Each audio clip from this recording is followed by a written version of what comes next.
As a telehealth provider in 2023, are you prepared for the changes coming your way? That's right, telehealth is changing in 2023, and if you're a provider who offers these services, how are you preparing?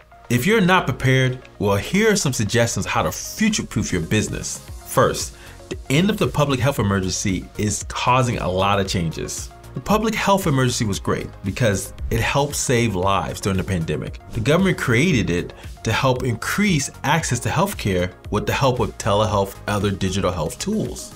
The public health emergency allowed telehealth to flourish.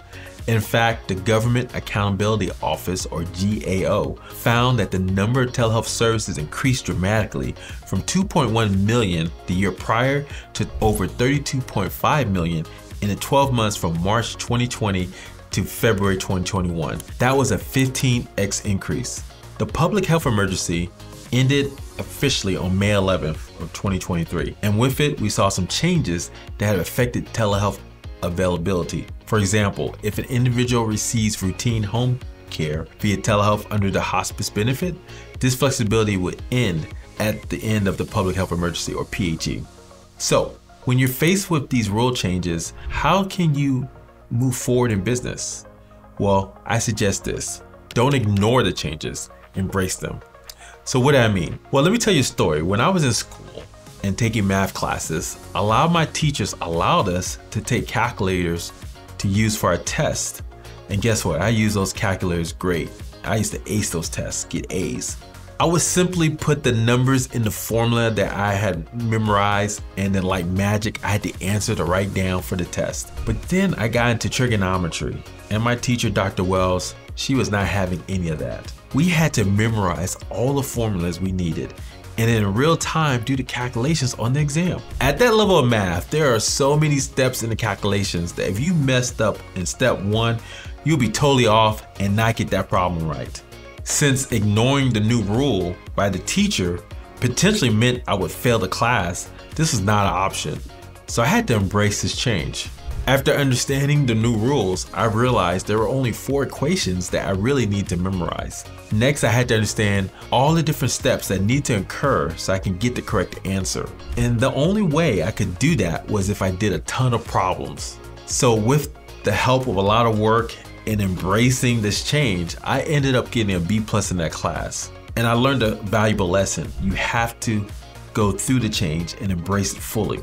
So if you're a medical provider, even with the changes in public health emergency, there are opportunities if you fully embrace this. But with deeper research, I found for you there are waivers that were included as provisions of the Consolidated Appropriations Act of 2023, which has extended many of these telehealth flexibilities through December 31st, 2024. For example, people with Medicare can access telehealth services in any geographic area in the United States, as opposed to just in rural areas. So that's going to be extended now. People with Medicare can stay in their homes for telehealth visits. That Medicare now pays for that, as opposed to traveling to a healthcare facility. So that's going to be extended to 2024. And finally, certain telehealth visits can be delivered using audio-only technology, such as a telephone, if someone is unable to use both audio and video, such as a smartphone or computer.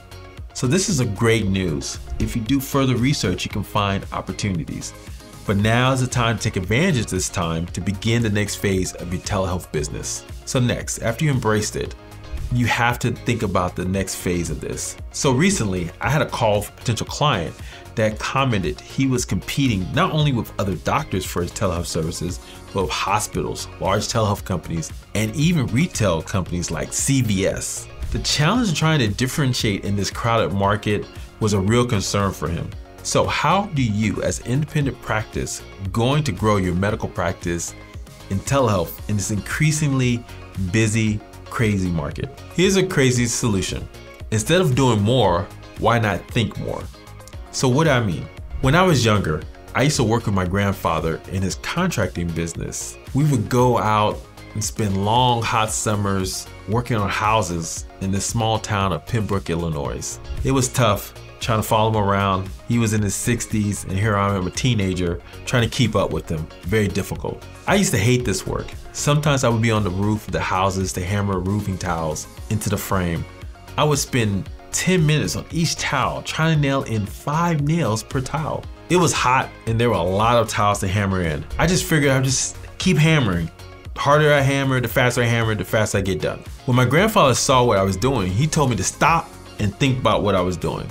Because the tiles sat on top of each other, 2 nails were enough to enable you to make sure they laid into the frame of the roof. So simply thinking about what I was doing saved me time, effort in the long run.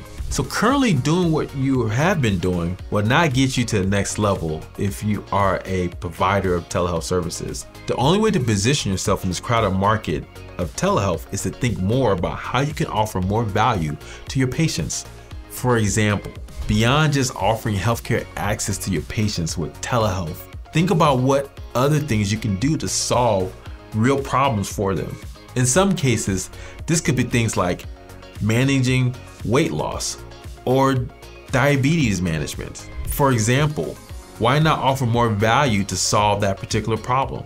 If you're looking at diabetes management programs, why not help them build a diet plan to ensure that they eat healthy and keep the diabetes in check? Also offer remote glucose monitoring.